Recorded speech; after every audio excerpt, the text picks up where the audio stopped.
Magandang gabi, Luzon, Visayas at Mindanao. Narito na ang nagkakaisa at pinakamalawak na pagbabalita. Sa pangunguna ng Presidential Communications Office na kinabibilangan ng Philippine Information Agency, Philippine News Agency, Presidential Broadcast Service Radyo Pilipinas, IBC at PTV. Mula sa PTV, ako po si Sheila Salaysay. Ihahatid namin ang mga komprehensibo at mahalagang balita mula sa iba't ibang bahagi ng bansa. Mula sa PTV, ako po si Joshua Garcia. Ito ang Balitang Pambansa. Ngayong gabi sa Balitang Pambansa, Pangulong Ferdinand R. Marcos Jr. binigyan diin ang pagtulong sa mga nangangailangan at pagkakaisa sa pagdiriwang ng Idil Fitr o pagtatapos ng Ramadan. Malacanang ikinatuwa ang pagtaas ng kumpiyansa ng mga negosyante sa bansa. Pagtulong sa mga biktima ng lindol sa Myanmar, pinatututukan ni Pangulong Ferdinand R. Marcos Jr. Mahigit sa 100 kawani ng pamahalaan nakatakdang i-deploy para sa rescue operations. 45 pesos na MSRP sa kada kilo ng imported rice, epektibo na ngayong araw. Agriculture Department, pinag-aaralan na rin ang paglalagay ng MSRP sa mga imported na bawang. At First Lady Liza Araneta Marcos, binigyang pugay ang kababaihan ngayon National Women's Month kasama ang mga Lady Ambassador at may bahay ng mga pinuno ng diplomatic missions ng Pilipinas. Una po sa ating mga balita, binati ni Pangulong Ferdinand R. Marcos Jr. ang lahat ng kapatid na Muslim sa pagtatapos ng banal na buwan ng Ramadan o Idil Fitr. Umaasa ang Pangulo na naging magandang pagkakataon ito ng Ramadan para mapagtibay ang bigkis, hindi lang ng pamilya kundi ng buong bansa. Ang detalye sa Balitang Pambansa ni Glazel Pardilla ng PTV Manila. Pagmamalasakit sa isa't isa at paghatid ng tulong sa ating kapwa. Diyan sumentro ang mensahe ni Pangulong Ferdinand R. Marcos Jr. sa pagdiriwang ng Idil Fitr o ang pagtatapos ng banal na buwan ng Ramadan sa kanyang pag-abot ng pagbati sa lahat ng kapatid nating Muslim sa bansa. Iginiit ng Presidente ang kahalagahan ng pagdiriwang ng Idil Fitr bilang simbolo ng pagkakaisa at pagmamahal sa kapwa. Hindi lamang anya ito simpleng pagdiriwang, kundi isang pagkakataon para mapagtibay ang pagkakaisa at pagkakabigkis ng pamilya, pagkakaibigan at komunidad. May responsibilidad anya tayo sa isa't isa, kaya hinimok ni Pangulong Marcos na yakapin ang mga gawain ng kabutihang loob, makipag-ugnayan sa makabuluhang usapan at makilahok sa mga aktibidad na nagpapalaganap ng diwa ng kooperasyon. Umaasa ang Pangulo na patuloy na maitataguyod ang dedikasyon at pananampalataya upang mapalaganap ang isang mas makatarungan at mapayapang bagong Pilipinas. Ang Idil Fitr ay isa sa 2 pinakamahalagang pagdiriwang sa Islam na ikalawang pinakamalaking relihiyon sa bansa. Ginugunita ito ng ating mga kapatid na Muslim pagkatapos ng isang buwan ng pag-aayuno sa Ramadan. Mula sa PTV Manila, Glazel Pardilla, Balitang Pambansa. Sabay-sabay na nagdasal sa iba't ibang lugar sa bansa ang mga kapatid na Muslim bilang hudyat ng pagtatapos ng banal na buwan ng Ramadan. Ang detalye sa Balitang Pambansa ni JM Pineda ng PTV Manila. Maaga pa lang, dagsana ng mga kapatid na Muslim ang nagtungo sa Quirino Grandstand sa Maynila para ipagdiwang ang Idil Fitr o pagtatapos ng Ramadan. Ilang araw din na nagsagawa ng moonlighting ang iba't ibang lugar sa Pilipinas at nitong nakaraan nga nang lumitaw na muli ang full moon na senyales ng pagsimula ng bagong lunar month ng Shawwal para sa mga kapatid nating Muslim. Ayon sa National Commission on Muslim Filipino NCMF, parte ng pasasalamat sa kanilang Diyos na si Allah ang Idil Fitr. Isa rin daw itong uri ng pagsunod sa mga utos at pagsasakripisyo. Isa itong uri ng pagdakila itong pag-celebrate namin dahil yung buwan ng Ramadan, dinakila namin siya, sinunod namin ang lahat ng utos niya. Ngayon, after Ramadan, yung Idil Fitr, dinadakila namin siya. So ito ay obligado sa amin kung mayroong makapag-celebrate at least majority, okay na yung Nilinaw rin ng grupo na hindi naman inoobliga na makapunta sa mga moske para makapagdasal. Dapat tamang ay nasa puso at seryoso ang panalangin. halimbawa, sa mga may valid reason na hindi sila pwede mag-celebrate, wala namang problema. Kasi ang sinabi na sa amin ng Panginoon ay hindi na kami pinahirapan sa kung ano man yung mga inutos na sa amin. Pwede rin daw na makapagdasal ng sarili sa bahay at makapagpasalamat sa kanilang ala. Naging halimbawa nga daw dyan ang nagdaang pandemic na halos lahat ng selebrasyon at panalangin ay nasa bahay ginagawa. Nagbigay naman ng paalala ang National Commission on Muslim Filipino na hindi lang tungkol sa pag-aayuno ang Ramadan. Tinitrain namin during Ramadan, gumawa ng mga kabutihan, mga extra prayer, pagbigay ng charity, paggagawa ng buti, pag-iwas sa mga masamang gawain. Kailangan tandaan namin yon na ngayon tapos ng Ramadan ay yung mga binaon namin, yung mga aral na nakuha namin sa Ramadan, naway huwag namin kalimutan. Binigyang diin rin ni Imam Sawadi na maging daan sana ang Ramadan para tumibay pa ang kanilang pananampalataya. Mula sa People's Television Network, JM Pineda para sa Balitang Pambansa. Samantala, tiniyak ng administrasyon ni Pangulong Ferdinand R. Marcos Jr. ang pagtulong sa mga Pilipinong biktima ng human trafficking sa Myanmar. Nagbabalik si Clazel Pardilla ng PTV Manila para sa Balitang Pambansa.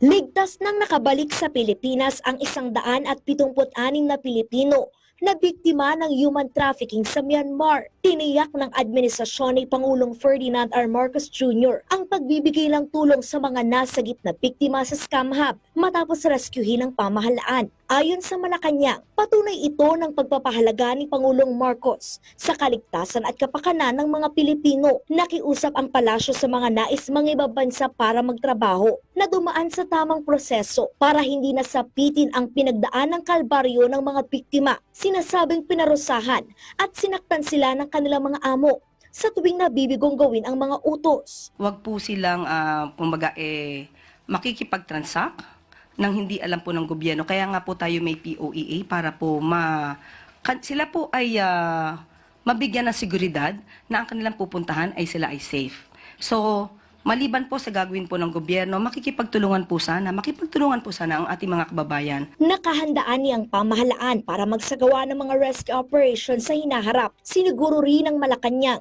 ang patuloy na pagdaraos ng job fair para magkaroon ng trabaho ang mas maraming Pilipino at hindi na mapilitan pang umalis ng bansa at mapalayo sa kanilang pamilya. We are into projects giving more jobs to the Filipinos. So with this, I hope that they can rely on that. They can have these jobs that will match their capacities and skills. Samantala, nakatakdang mag-deploy ang administrasyon ni Pangulong Marcos ng higit 100 kawani ng pamahalaan para tumulong sa rescue operation sa mga biktima ng lindol sa Myanmar. Ayon sa palasyo, pinatututukan ni Pangulong Marcos na makatulong sa mga karatig bansa sa panahon ng krisis. Kabilang sa ipadadala ng Pilipinas ay mga kawani ng Health Department, Urban Search and Rescue Team, Sandatahang Lakas at iba pang ahensya. Mobilize na po ang mga resources para po agad tayo makatulong sa ating mga karatig bansa. At bukas nga po ang tentative travel date po for deployment para po makatulong po ang Pilipinas sa ating mga kababayan din po at sa mga citizens po, mga mamamayan po dito sa mga nasabing bansa. Nanawagan ang Malacanang na maging handa sa mga sakuna. Patuloy ani ang pagsasagawa ng mga ahensya ng gobyerno ng earthquake at fire drill. Hinimok ng palasyo ang mga lokal na pamahalaan na inspeksyonin ang kanilang mga gusali para matiyak na matibay ang mga establishmento. Mula sa PTV Manila, Clazel Pardilla, Balitang Pambansa.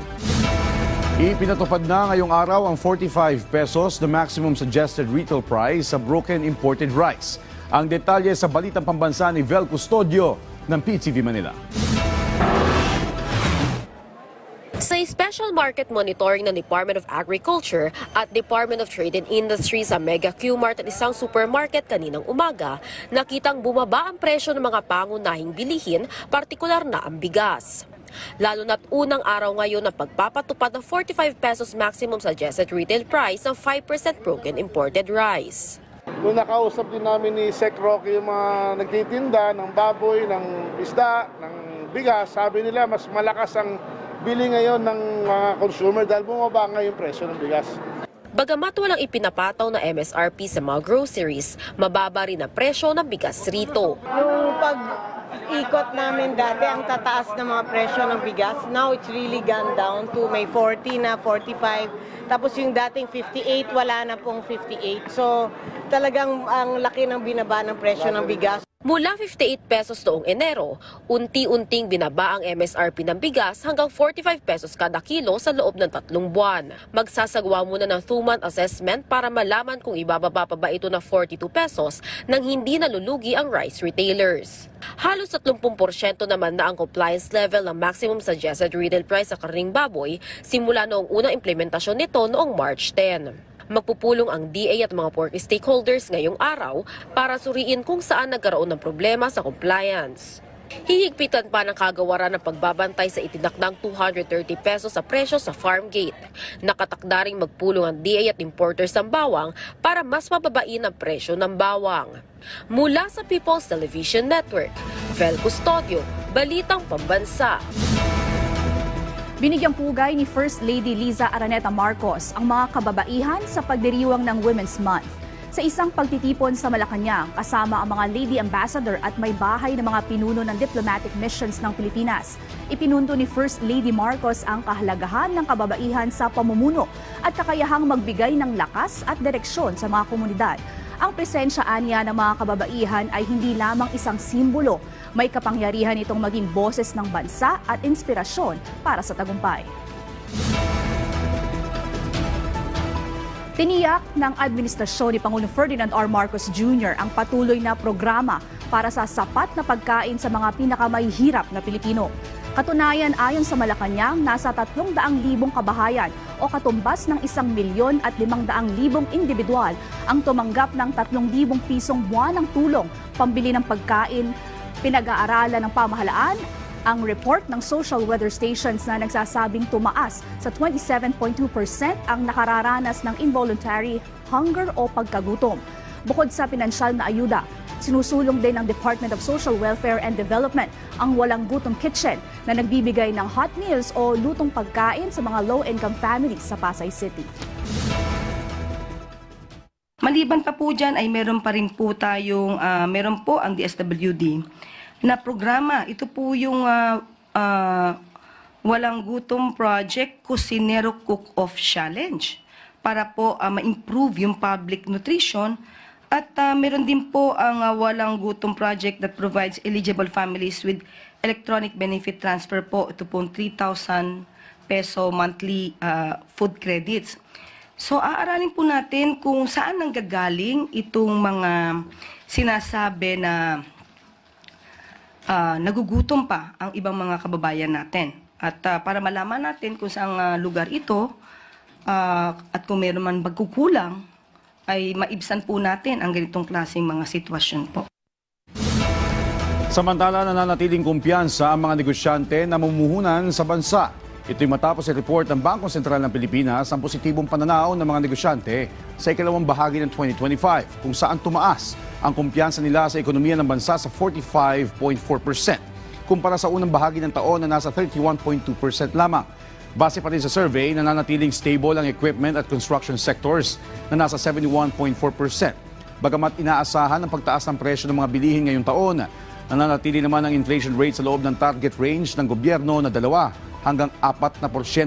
Ayon sa Malacanang, sisikapin ng administrasyong mapanatili ang kasalukuyang estado ng ekonomiya ng bansa o mapabuti pa ito para mas makahikayat pa ng mga investor sa Pilipinas.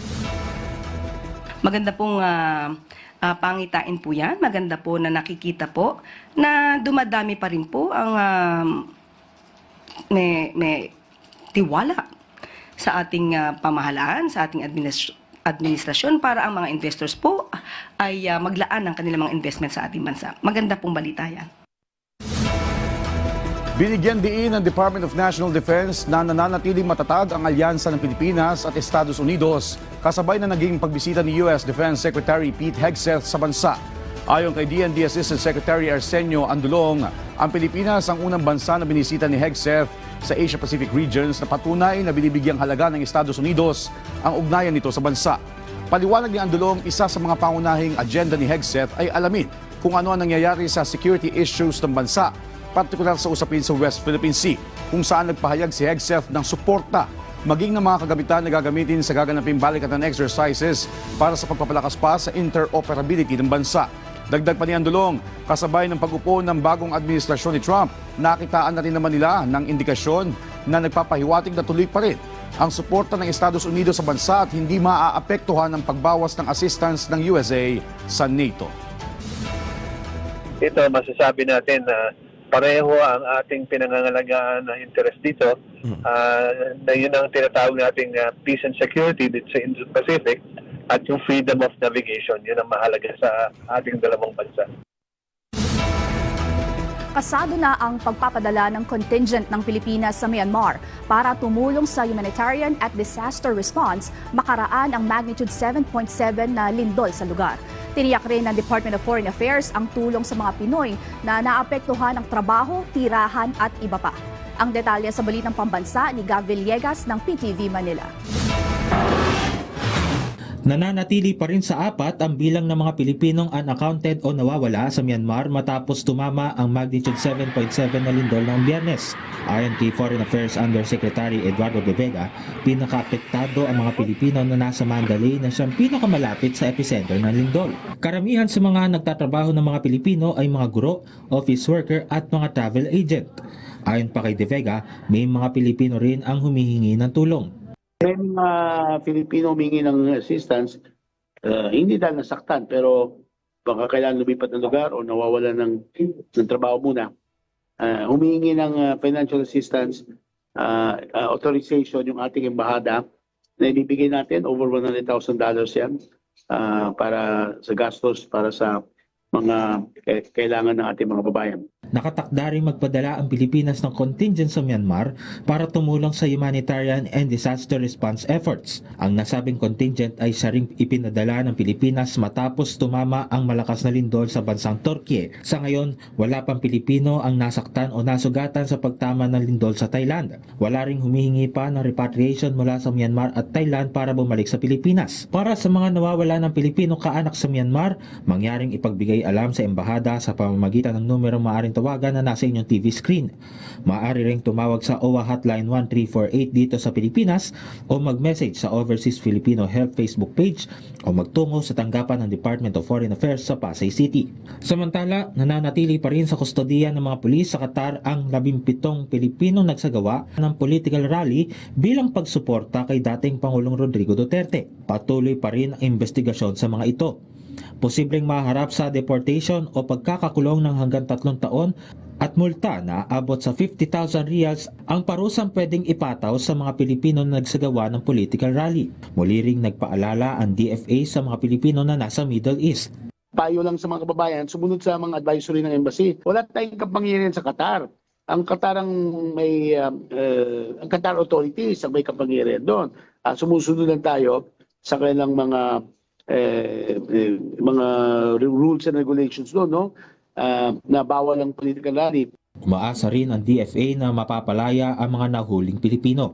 Mula sa People's Television Network, Gab Villegas para sa Balitang Pambansa. Samantala, patuloy ang pagmumonitor ng pamahalaan at embahada ng Pilipinas sa Myanmar at Thailand sa kalagayan ng mga Pilipino kasunod ng pagtama ng magnitude 7.7 na lindol. Ang detalye sa Balitang Pambansa ni Bien Manalo ng PTV Manila. Tiniyak ng Department of Migrant Workers na patuloy silang nakamonitor sa kalagayan ng ating mga kababayan sa Thailand at Myanmar. Ito'y matapos yanigi ng 7.7 magnitude na lindol ang dalawang bansa noong nakaraang linggo. Ayon sa Migrant Workers Department, patuloy ang kanilang paghahanap sa 4 na Pilipinong nawawala sa Mandalay, Myanmar, katuwang ang Department of Foreign Affairs. Nakikipag-ugnayan na rin ang DMW sa pamilya ng mga OFW sa Pilipinas. Gayon din sa Labor Attaché sa Bangkok, Thailand at sa mga otoridad sa Myanmar. We are closely coordinating with Sec. Ricky Manalo and USEC Ed De Vega dito sa Manila and our embassy in Yangon through our Labor Attaché in Bangkok. Ang isang minamanmanan natin ngayon kung baka merong OFW o Pilipino na kinakailangan ng tulong in terms of food and water and shelter. Ngayon, kung maalala ninyo Sir Mike, meron na mga rescue efforts doon sa bandang Myawaddy, sa Thai border, bandang silangan ng Myanmar na kanluran naman ng Thailand. Safe as far as we know, yung mga nagtatrabaho doon sa illegal scam operation that are currently being the subject of rescue operations. May 6 na nandun sa government shelter sa Myawaddy at ang balita ay ligtas naman sila. Sa panayam naman ng Radyo Pilipinas kay Charge the Affairs Angelito Nayan ng Philippine Embassy sa Myanmar, siniguro niya na patuloy silang nakatutok sa mga Pilipino sa Myanmar. Katunayan, nakatakda silang magpadala ng advance team sa Mandalay mula Yangon para maghatid ng ayuda sa mga apektadong Pilipino roon. Mayroon na silang area coordinator groups na binubuo ng mga volunteer Filipinos. Sila ang kanilang magiging kaagapay sa paghahatid ng humanitarian assistance. Ayon kay Nayan, nasa 800 Pinoy ang nakarehistro sa Mandalay, Myanmar, habang 300 dito ang mark safe. Kansilado pa rin aniya ang ilang flight sa Myanmar at pahirapan pa rin ang communication signal at supply ng kuryente at tubig doon. But we are doing everything we can to locate all our kababayans here in Myanmar, especially in Mandalay. So patuloy natin ipagdasal ang kalagayan nila at ginagawa natin lahat na matuntunan bawat isang Pilipino dito sa Myanmar. Nananawagan naman ng DMW sa mga Pilipinong nangangailangan ng tulong na makipag-ugnayan sa Philippine Embassy sa Yangon, Myanmar at Embahada ng Pilipinas sa Thailand. Sa huling tala, umabot na sa halos 2,000 ang bilang ng mga nasawi sa 7.7 magnitude na lindol na tumama sa Myanmar at Bangkok, Thailand kamakailan. Habang mahigit 3,000 individual ang naitalang sugatan at higit 100 naman ang pawang nawawala. Mula sa PTV Manila, BN Manalo, Balitang Pambansa. Mahalaga ang pagsasagawa ng multilateral maritime cooperative activity sa West Philippine Sea. Yan ang binigyan diin ng National Maritime Council. Narito po ang report.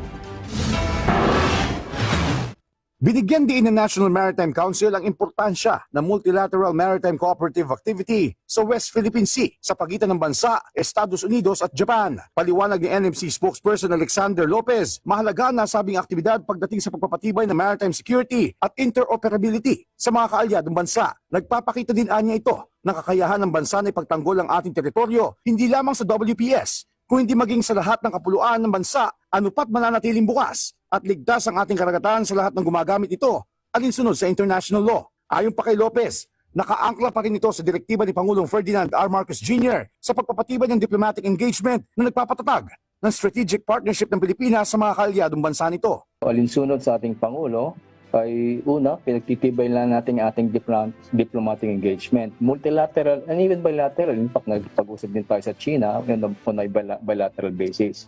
At pangalawa, dahil ito yung ating pakikitungo towards a peaceful approach to any dispute, ay tayo ay nagsusulog talaga ng rules-based international order. And thirdly,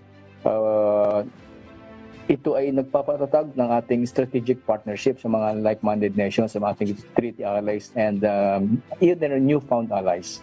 Samantala, sa kanyang post sa X, iginiit ni Philippine Coast Guard spokesperson Commodore J. Tariela na mahalagang tignan muna ang mga ginagawa ng China bago nito sabihin na ang Pilipinas ang nag-uumpisa ng tensyon sa West Philippine Sea. Katulad na lamang ng pananakop nito sa Panganiban at Zamora Reef na kapwa pasok pa rin sa Exclusive Economic Zone o EEZ ng bansa. Kaya hindi ng patuloy na pagdedeploy ng mga barko nito, pangaharas sa mga ordinaryong mangingisda at bullying tactics laban sa mga maliliit na barko ng PCG. Mula PTV, Joshua Garcia para sa Balitang Pambansa. Sisimulan na ng Commission on Elections ngayong linggo ang pagde-deploy ng automated counting machine sa iba't ibang lugar sa bansa bilang bahagi ng paghahanda sa nalalapit na Hatol ng Bayan 2025. Yan ang Balitang Pambansa ni Luisa Erispe ng PTV Manila. Higit isang buwan na lang, botohan na para sa Hatol ng Bayan 2025. Kaya naman ang Commission on Elections magsisimula na ng deployment o pagpapadala ng mga automated counting machines sa iba't ibang bahagi ng bansa. Ayon sa COMELEC, sa Biyernes, unang padadalhan ng ACM ang mga malalayong probinsya. Una po ang Bangsamoro, ang Caraga at siyempre yung Batanes, yan po lagi ay una sapagkat yan po yung pinakamalalayo. Diretso naman ang mga makina sa mga COMELEC offices. Sa ngayon, nasa 47,000 ng machines ang handang i-deploy ng COMELEC habang may 63,000 pang dadaan sa Pre-Election Logic Accuracy Test o PRELA. Pagtitiyak ng COMELEC, lahat ng i-deploy na makina magagamit na para sa halalan. Inaalam kung accurate ba yung makina magmula sa simula hanggang sa huli. Nakita niyo rin po yung stress test na ginagawa para sa mga USB, yung mga storing device. Inaalam kung ang mga ito ay tama't makakapag-store ng maayos. Sa April 20, ang ide-deploy naman ng COMELEC ay ang mga balota at diretso naman ito sa mga city treasurer. Sinisiguro ng COMELEC walang delay at tamang panahon lang ito bago ang mismong halalan sa May 12. At all costs, lahat ng balota at lahat ng makina ay dumating on or before May 5. Bakit? Kasi magsisimula ng May 6 onwards, isang buong linggo, yung final testing and sealing. Posible namang mag-deploy na rin ang COMELEC ng mga makina sa Myanmar at Thailand matapos ang nangyaring lindol sa mga naturang bansa. Sabi ng poll body, sakali kasing hindi ayos ang koneksyon sa mga bansa, baka hindi kayanin ng internet voting. Nasa 300 ang botante sa Myanmar, habang higit 8,000 naman sa Thailand. Kung makagiging effective pa rin ba yung electronic transmission, electronic voting o internet voting ng mga kababayan natin sa Myanmar. Otherwise, baka ipadala namin kaagad ay yung mga makina. So, aware po tayo sa development na yon. Samantala, habang umiiral naman ang kampanya sa local at national candidates, mahigpit ang paalala ng COMELEC na pairalin ang respeto sa isa't isa. Posible naman anyang ilagay na rin sa COMELEC control ng poll body ang probinsya ng Abra matapos ang mga ulat na may nasawing isang kapitan at driver ng isang politiko dahil sa sunod-sunod na pananambang sa lugar. Konting-konti na lang yan sa Abra na yan. At don't test the patience of the Commission as far as this province is concerned. We place Abra under COMELEC control in 2022. We place Abra under COMELEC control in the barangay and SK elections. We will not hesitate to place Abra under COMELEC control once again. It may be a competition, but it is not a war. Magkakaibigan pa rin tayo, isang bayan pa rin tayo at magkakalahi. So, walang patayan, walang gulangan. Mula sa People's Television Network, Luisa Erispe para sa Balitang Pambansa. Samantala, nakatakdang makipagpulong ang Department of Agriculture sa garlic importers. Ito'y matapos mapag-alaman ng DA at DTI sa inspeksyon kanina na mataas na ang presyo ng bawang. Yan ang Balitang Pambansa ni Vel Custodio ng PTV Manila. So, 10 piso lang pato niyo? Apo, sir. Halong bilhin niyo. Hahanapin natin ito mga ito. Bili nila 140, benta nila 150. Cost nito, nandun 80 lang eh. Ito ang eksena sa Special Market Monitoring ng Department of Agriculture at Department of Trade and Industry sa Mega Q-Mart kanina. Ano daw kuha namin? 700, gano'ng kalaki? Gano'ng karami po yun? Kung wala pang 6 na kilo. Walang 6 na kilo po yun. Tapos ang benta nyo po, 150. 150 ang kilo. 160 ba? Ayon kay DA Secretary Francisco T. Laurel Jr., 100 hanggang 110 pesos lang dapat ang kilo ng bawang. Kaya naman magtatakda ng pagpupulong ang DA sa mga garlic importers. Margin lang, baka nasa 40-50 pesos per kilo, no? I think that's too much. So, pupulungin na, I'm just getting the final figures, then pupulungin namin yung mga importer. 95% ng market share ng bawang ay imported dahil maliliit ang local variety ng garlic. Kaya naman kinakailangan nitong umangkat sa mga bansa na matataas ang production at magaganda ang garlic variety kagaya ng China. Sa kabila nito, patuloy ang pagsusumikap ng kagawaran ng agrikultura na pataasin ang production ng bawang. Looking at Korea as a model, dahil alam niyo naman ang Koreans ang hilig sa garlic. At yung garlic production nila per hectare, ganda. Nakaka 12 to 15 tons per hectare sila. Tayo, 1 to 2 lang eh. So pinag-aaralan natin if ma-adapt natin yung teknolohiya na yun dito. Patuloy rin ang pananaliksik ng DA sa garlic variety na tutubo sa klima ng Pilipinas. Tinitiyak naman ng DA na hindi na kinakailangan pang magpataw ng MSRP sa bawang. Mula sa People's Television Network, Vel Custodio, Balitang Pambansa. At dyan po nagtatapos ang 30 minutong ulat sa bawat sulok ng bansa. Samahan niyo kami muli mamayang alas 9:30 ng gabi para sa updated at pinalakas pang balitaan. Mula sa PTV, ako po si Joshua Garcia. Ito ang pinalawak na puwersa sa panguna ng Presidential Communications Office, kabilang ang Philippine Information Agency, Philippine News Agency, Presidential Broadcast Service Radyo Pilipinas, IBC at PTV. Mula sa PTV, ako naman po si Sheila Salaysay. Hatid sa inyo ang komprehensibong paghimay sa mahalagang usapin. Dito lang sa Balitang Pambansa.